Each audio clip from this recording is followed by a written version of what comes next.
বন্ধুরা, আজকে আমার রেসিপি ঢ্যাঁড়সের রসকলি। প্রথমে ঢ্যাঁড়স আর আলু জিরে ফোড়ন দিয়ে প্রথমে ভেজে নুন হলুদ দিয়ে সেদ্ধ করে রেখেছি। তারপর এতে মিক্সিতে সর্ষে পোস্ত কাঁচা লঙ্কা একসঙ্গে এটা সেদ্ধ করা আছে। সর্ষে পোস্ত কাঁচা লঙ্কা দিলাম, নুনটা স্বাদ অনুসারে দেবেন আপনাদের, দিয়ে একটু নেড়ে নিলাম। এরপর এটা সব সেদ্ধ করা আছে। এরপর একটু গুঁড়ো চিনে বাদাম ভেজে একটু গুঁড়িয়ে দিয়েছি। এটা খেতে খুব ভালো লাগে, আপনারা তৈরি করে দেখবেন।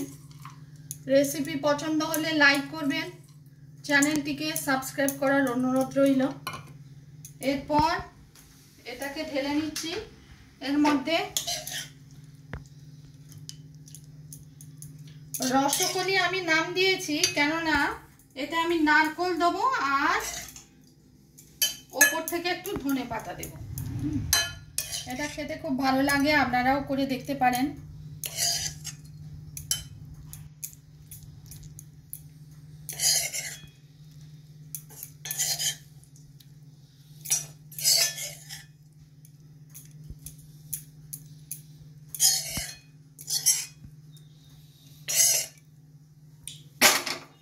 দেখুন, এই যে অল্প একটু ধনে পাতা দিচ্ছি।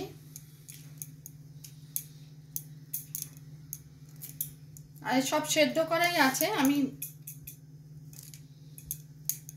শুধু মশলাগুলো দিচ্ছি। নুন হলুদ দিয়ে তারপর সর্ষে পোস্ত দিয়েছি, তারপর শেষে নারকেল দিচ্ছি, অল্প কোরানো নারকেল। সেজন্যই আমি বলেছি, নাম দিয়েছি ঢ্যাঁড়সের রসকলি। ঢ্যাঁড়সটা লেডিস ফিঙ্গার, একটু কলির মতো লাগে, আর নারকেল দিলে একটু রসকলি রস।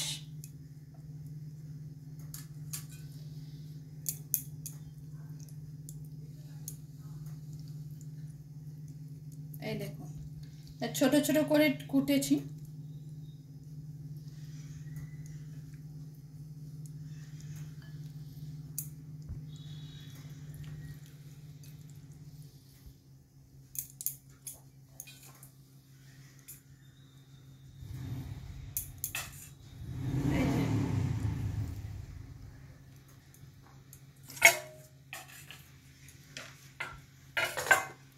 চ্যানেলটিকে সাবস্ক্রাইব করার অনুরোধ রইল।